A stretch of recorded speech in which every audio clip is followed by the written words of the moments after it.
करुणा सागर महाराज की, कैवल धाम की जय। श्री अविचलदास जी महाराज की जय।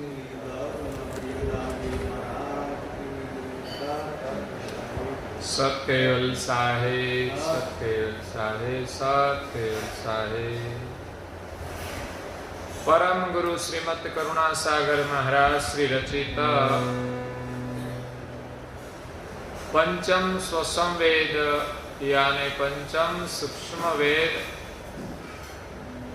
जंगम तिलक चिंतामणि स्कंद तीसरा चौपाई नंबर है 94।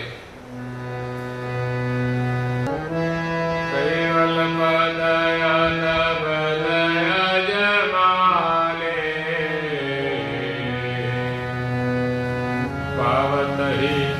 जय गुरु करत दलाले, कैवल पद सत गुरु नहीं बेनो,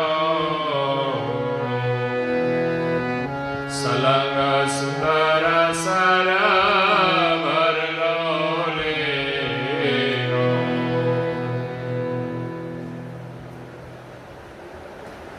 प्रिय भक्तजनों, ज्ञान संप्रदाय के आद्य स्थापक अनंत ब्रह्मांडाधीश केवल कर्ता के परम विशेष अंश सकर्ता सत केवल का महाद सजान जान स्वरूप को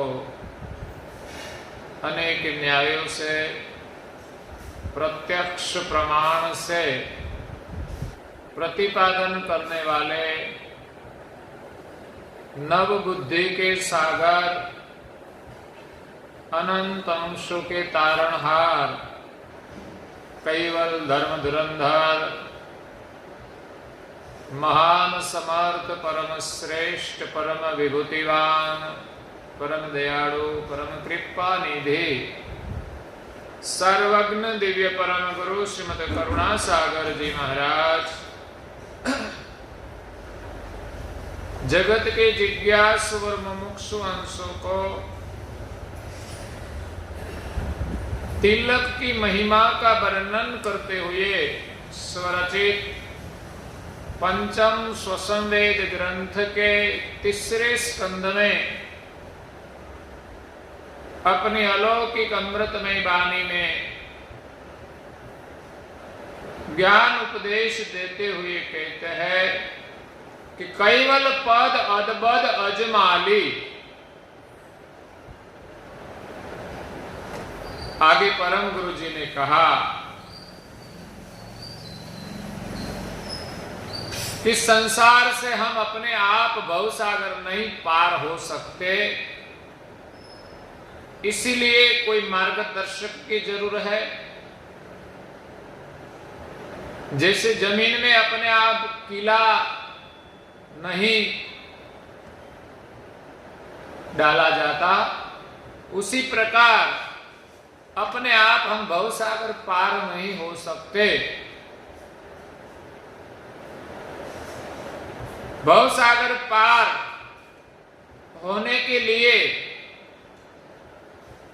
मार्गदर्शक की जरूरत है। परम गुरु जी कहते हैं इसीलिए आप सब सदगुरु की खोज करो,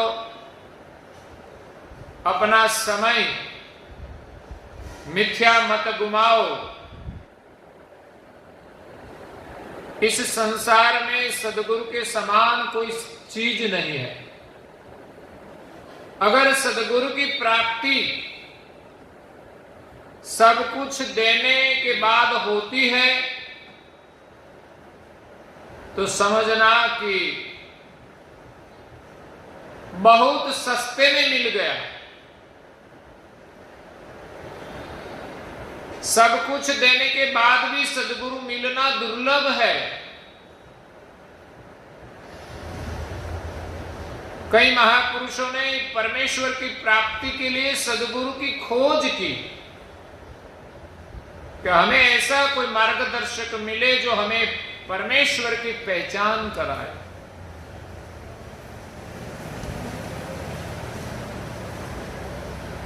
तो परम गुरु जी कहते हैं कि इस संसार में सद्गुरु समान कोई नहीं है। सद्गुरु एक गति है, जिस गति को जिसने अनुभव किया वो सद्गुरु की कक्षा में आते हैं। जिस गति में अपना स्वरूप का अनुभव है। दिव्य परम गुरु जी ने आगे बताया कि महात्मा कबीर जी ने अपने स्वरूप का निर्णय किया कि ब्रह्म से अपना स्वरूप बीजगवत अलग है।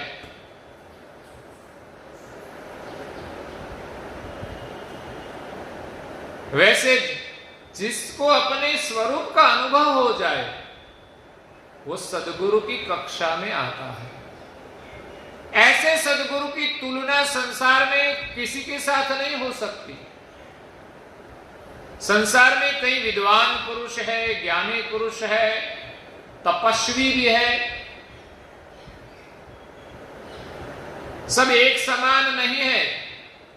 सद्गुरु की गति सबके सिर पर है कि जिस महापुरुषों ने जो जो गति पाई वो सद्गुरु की कृपा से पाई है। वो सद्गुरु की गति संसार में जो त्यागी है, ज्ञानी है, सबके सिर पर है। परम गुरु जी ने अगाध बोध ग्रंथ में लिखा है, कहा है कि संसार में सद्गुरु की प्राप्ति बहुत दुर्लभ है। कितने मनुष्य की हम पहचान करें, इसमें सद्गुरु की प्राप्ति होनी बहुत दुर्लभ है। ऐसे तो धर्मदास को सामने से सद्गुरु कबीर साहब मिल गए, ऐसे वो अधिकारी थे। नहीं तो वो सद्गुरु की गति अपने सानिध्य में जो त्यागी शिष्य थे वो भी अधिकारी नहीं थे। इसी प्रकार पूज्यपाद श्री नारायणदास जी महाराज श्री को परम गुरु का सानिध्य मिल गया।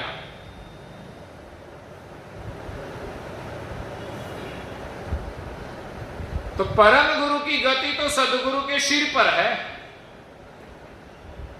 तो यहां सद्गुरु का संबोधन परम गुरु के साथ भी है। परम गुरु अपने स्वरूप का अनुभव कराते हैं जो सद्गुरु की कक्षा में आता है, और अपने सर्जनहार की पहचान करा के उनके साथ एकता कराते हैं। इसलिए उनकी कक्षा परम गुरु समान है, परम गुरु है वो। लेकिन संसार में जो सद्गुरु है वो परम गुरु की कक्षा में नहीं आते। सद्गुरु अपनी कक्षा तक ले जाते हैं। जब परम गुरु तो हमें अपने स्वरूप का अनुभव करा के सर्जनहार के साथ एकता कराते हैं।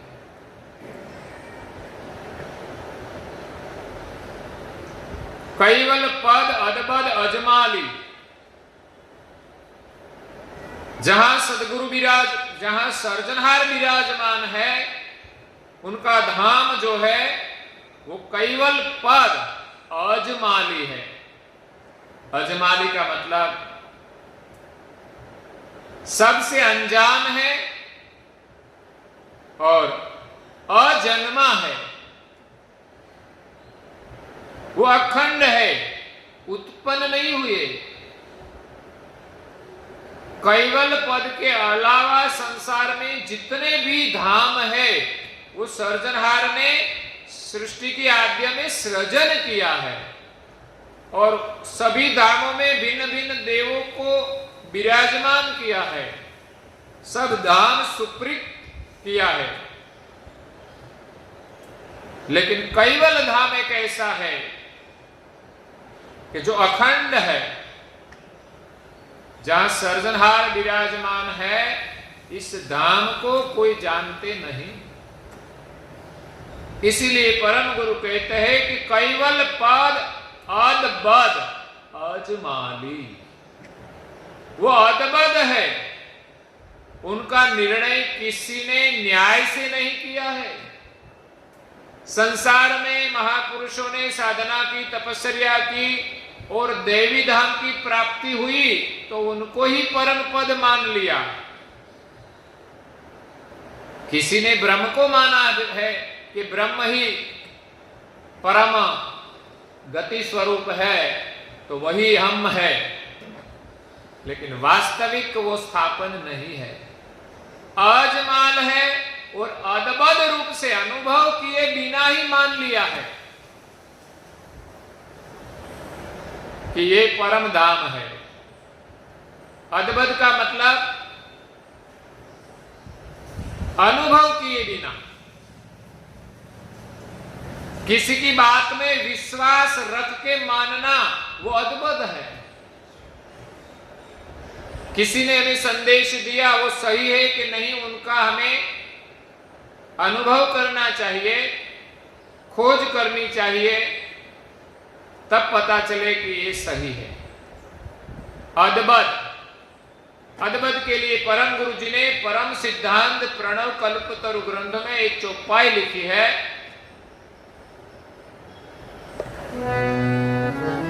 को हमको गिरतार है नरणे नहीं निर्धार, आद्य अंत की अद्भुत चलत सोई संसार।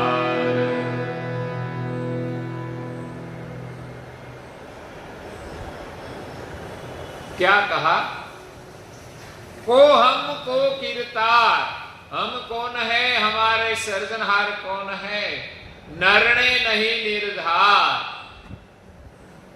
जिसका न्याय पूर्वक निर्णय करके निर्धार नहीं किया है कि हम कौन है।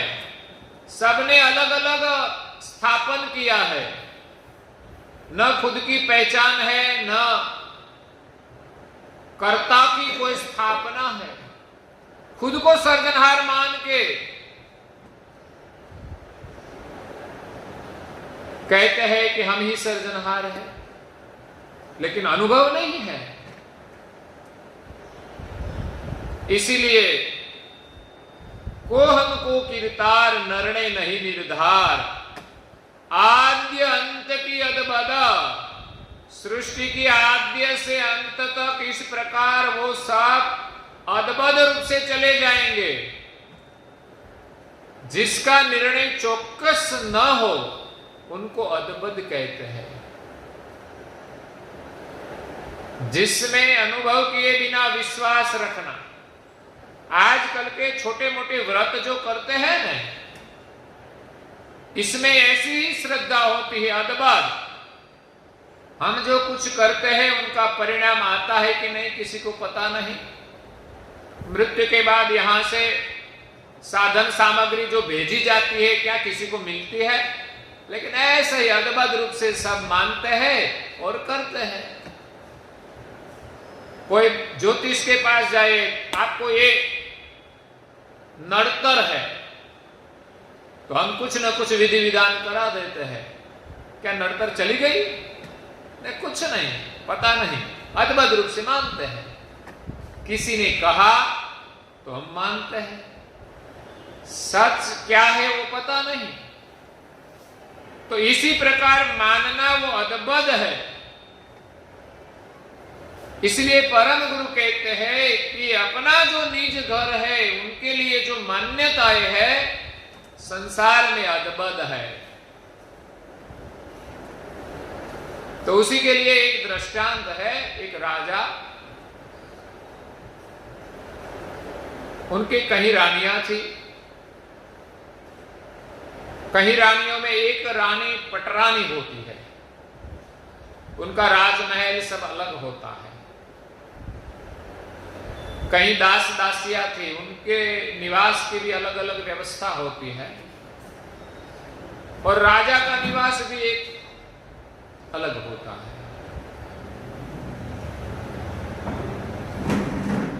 तो इस राजकाज में राज का जो सब कामकाज है वो सब लोग करते हैं। इसने कपड़े की धुलाई के लिए धोबी भी रखा था, जो हर दिन राज का सब कपड़ा लेने को आता था, धुलाई करके इस्त्री करके वो वापिस दे जाता था।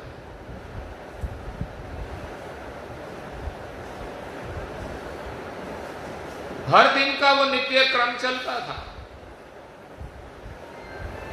लेकिन एक दिन धोबी नहीं आया।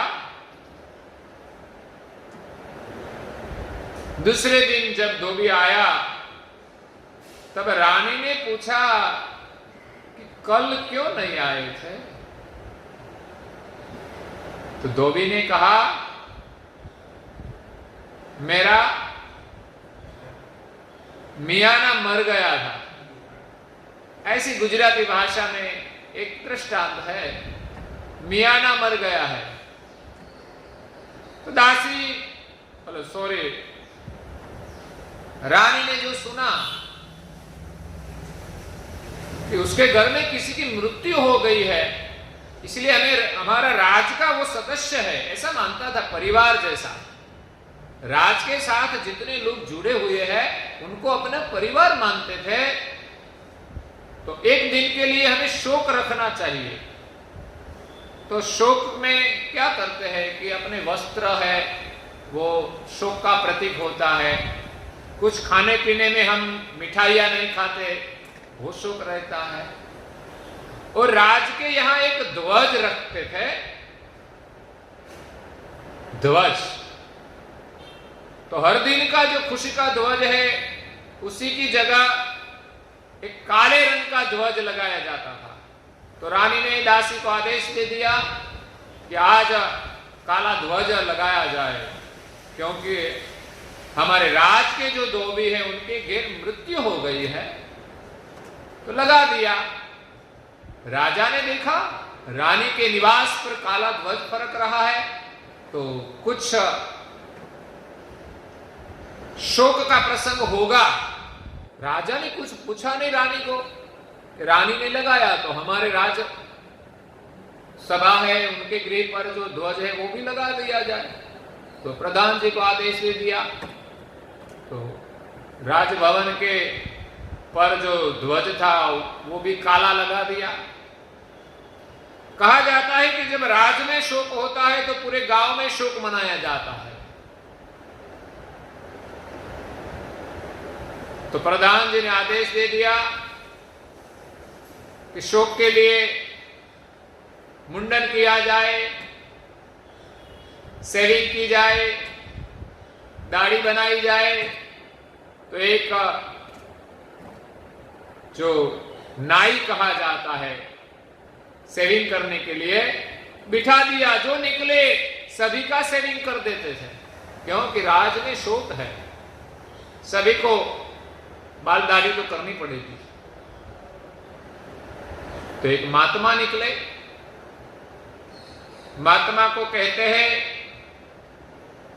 कि आपको भी शेविंग करनी पड़ेगी। महात्मा तो महात्मा होता है, उनका तो राज के साथ कोई रिश्ता नहीं है। फिर भी गांव में आए, लेकिन महात्मा तो कहता है कि हमारे तो इसे शोक के साथ कोई संबंध नहीं है। लेकिन हुआ क्या है, क्यों ये सब करना है, किसका शोक है और शोक कैसे मनाया जाए? तो वो तो कहा कि वो तो प्रधान को पता है, हमें कुछ पता नहीं, हमें तो आदेश दे दिया है कि सबका बाल दाढ़ी किया जाए। तो प्रधान के पास गए महात्मा कि ये शोक क्यों मनाया जाता है। हमें पता नहीं, राजा का आदेश है। राजा के पास गए महात्मा, और कोई तो कोई कुछ पूछते ही नहीं, बस आदेश का पालन करते हैं। लेकिन ये तो महात्मा है, सब कोई कह दे कि ऐसा करो वैसा करो, वो करते नहीं। वो ढूंढते हैं कि क्या क्या हुआ क्या है। बिना समझे बिना सोचे कुछ करना नहीं चाहिए। हमारे तो पड़ोस वाले कुछ करे तो हम भी उनका अनुकरण करते हैं। कौन सा व्रत आता है, वो लाल कपड़े पहनकर करते हैं, है? ना, आपको पता नहीं। जीवंती का ऐसे ऐसे क्या करते हैं, क्यों करते हैं? तो बाजू वाले करते हैं तो हम भी करें। और चौपड़ी में किसने लिख दिया वो मान लिया, लेकिन सदगुरु की बात नहीं मानते। सदगुरु कहते हैं सत्य बोलने का व्रत लो, शुद्ध खाने का व्रत लो, प्रार्थना करने का व्रत लो। लेकिन वो सब तो कैसे है कि हर दिन तो किया नहीं जाता, इसलिए ऐसा व्रत कोई नहीं करते। लेकिन एक दिन के लिए कुछ अच्छा कपड़ा पहनने का है, ऐसा व्रत करना है, एक दिन के लिए करना है तो हम करें। तो महात्मा ने तो ऐसी बात नहीं मानी कि किसी ने कहा कि राज का शौक है तो आप सेविंग करा दो। वो तो राजा के पास गए, राजा को पूछा किसका शौक है, तो वो मैं नहीं जानता, लेकिन रानी को पता है। रानी के पास गए, रानी ने कहा कि हमारे जो कपड़ा की धुलाई करते हैं वो धोबी के एक मियाना मर गया है। मियाना में रानी को समझ नहीं आई, इसीलिए उनको कहा कि वो तो धोबी को पता है, धोबी के यहां कोई मर गया है। तो धोबी ने बताया, धोबी के पास धोबी को बुलाया। महात्मा ने पूछा कि क्या हुआ है, तो कि वो तो हमारा मियाना मर गया। मियाना कौन? तो वो तो हमारा कपड़ा ले जाने का जो गद्दा था ने वो मर गया है। तो बिना जाने सोचे, गद्दा का शोक पूरा राज परिवार मनाता है और संतों के साथ भी कहा जाता है। तो संतों ने कहा कि इसी का शोक क्या होता है। बिना जाने बिना सोचे मानकर सब चलते हैं, एक के पीछे एक चलते हैं, कोई पूछते ही नहीं कि हुआ क्या है आखिर। इसी प्रकार इस संसार में भगवान की मान्यता में आगे लोगों ने कह दिया कि ये भगवान, तो पीछे वाले लोग सोचते नहीं ये भगवान है कि नहीं, भगवान क्या होते हैं, किसको हम भगवान कहें, हमारा निज घर कहां है। सब अपने अपने मत से भिन्न भिन्न मानते हैं। तो मालिक तो एक ही है, लेकिन दुनिया में मान्यता तो अनेक है। तो इसमें एक ही सच होगी, बाकी तो सब झूठी होगी। तो सही क्या है उनकी हम खोज करें, और वो कब पता चलेगा, तो कि पावत ही जही गुरु करत दलाली। ऐसे समर्थ सदगुरु कोई मिले, वो जब हमारे दलाल बने, सर्जनहार और हमारे बीच, गुरु को दलाल कहा जाता है। कभी कभी हम सामने वाली पार्टी को जानते नहीं, उनके साथ हमारे कुछ काम करना है, तो बीच में कोई चाहिए जो हमारे साथ भी रिश्ता हो और सामने वाले के साथ भी रिश्ता हो। ऐसे गुरु को दलाल कहते हैं। तो गुरु ऐसा है कि जो हमें हमारी भी पहचान कराते हैं और अपने जो सर्जनहार है उनको भी जानते हैं और उनके साथ वो अपना संबंध जोड़ देते हैं। कभी कभी संसार में भी ऐसा होता है कि लड़के लड़की का जब रिश्ता जोड़ना होता है तब हम सीधा ही किसी के पास नहीं जाते हैं कि आपकी लड़की है तो हमारे लड़के के साथ विवाह करा दो। लेकिन बीच में कोई न कोई पहचान वाला होता है कि जो दोनों की ओर से पहचान होती है, दोनों परिवार को जानते हैं और दोनों परिवार को जो बीच में है उन पर विश्वास आता है कि ये जो कहता है वो सही है। इसीलिए अच्छे घर ढूंढकर हम रिश्ता जोड़ते हैं, वैसे सृजनहार के साथ हमारा रिश्ता जोड़ना है। तो बीच में कोई ऐसे सृजनहार की पहचान का अनुभव हो, ऐसे कोई गुरु चाहिए जिसको हम हमारी भाषा में दलाल कहते हैं। कैवल पद सदगुरु नहीं भिन्नु। एक परम धाम ऐसा है कि जो सदगुरु से अलग नहीं होता। सदगुरु के पास कैवल पद का अनुभव है और उनका जो स्वरूप है, उनकी जो गति है, वो कैवल पद से अलग नहीं है। सृजनहार कैवल धाम में निवास करते हैं, उनका प्रकाश समस्त ब्रह्मांड में व्यापक है और इस प्रकाश में सृजनहार की सर्वज्ञ महाद सजान जान इस प्रकाश के माध्यम से पूरे ब्रह्मांड में व्यापक है। तो वो व्यापक जो सजान जान है वही सदगुरु का स्वरूप है। तो वो कैवल धाम से अलग नहीं है, सृजनहार से अलग नहीं है। इसलिए ऐसे कोई सृजनहार से जो अलग नहीं है, कैवल पद से जो अलग नहीं है, वो गति जिनकी है वो सदगुरु है। इसलिए यह परम गुरु का दो नाम है, एक सदगुरु, दूसरा परम गुरु। तो परम गुरु सृजनहार के परम विशेष अंश है और सदगुरु जो समस्त ब्रह्मांड में सृजनहार की जो सजान जान सर्वज्ञ गति व्यापक है, वो परम गुरु का दिव्य स्वरूप है, दिव्य गति है, जो सदगुरु की गति है। तो यहां कहते हैं कि कैवल पद सदगुरु नहीं भिन्नो। कैवल धाम सदगुरु का जो पद है वो कैवल धाम से अलग नहीं है। सलंग सूत्र सर भर लो लीनो, वो सलंग सूत्रवत है।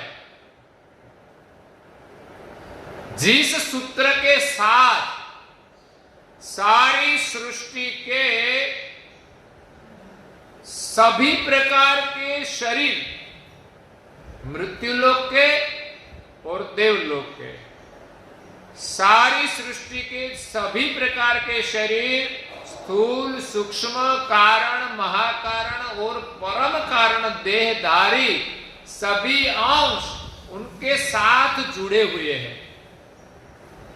सूत्रवत, जैसे एक माला होती है, इसमें एक सूत्र में सभी प्रकार के मणिके जुड़े हुए हैं, अलग नहीं है माला से, वैसे सृष्टि की एक माला है, श्वास की डोरी है जिसको सोहम तार कहते हैं, उनके साथ निरंजन ब्रह्मा विष्णु महेश शक्ति और 33 करोड़ देवताएं देवियां 9 करोड़ और मृत्युलोक के सभी शरीर इन सोहम तार के साथ जुड़े हुए हैं।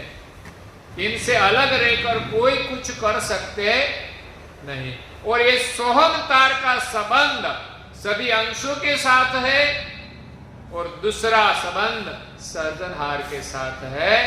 इस सृजनहार से सभी अंशों को जीवन मिलता है सोहम तार से, तब सभी अंश इस शरीर को चलायमान करते हैं। इसीलिए इस सोहम तार का जो अनुभव कराते हैं वो सदगुरु का स्वरूप है, जो सृजनहार से भिन्न नहीं है और सभी अंशों के साथ भी जीवन के रूप में जुड़ा हुआ है।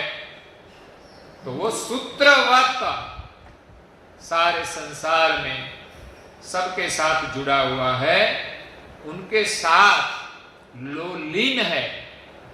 सृजनहार के साथ सदगुरु का स्वरूप लीन है, भिन्न नहीं है। तो परम गुरु जी आगे भाल तिलक की महिमा का वर्णन करते हुए कहते हैं कि इस गति को पाने के लिए, भाल तिलक की गति को पाने के लिए सदगुरु के शरण की आवश्यकता है, उसके ज्ञान की आवश्यकता है, उनकी कृपा की आवश्यकता है। तब हमें बाल तिलक की गति की पहचान होगी, जिस गति से हम अपने निज घर की प्राप्ति कर सकते हैं। इसी के साथ आज के प्रवचन को यहाँ विराम देते हैं। अस्तु सत्य साहेब श्रीमद् करुणा सागर महाराज की जय, कैवल धाम की जय, श्री अविचलदास जी महाराज की जय।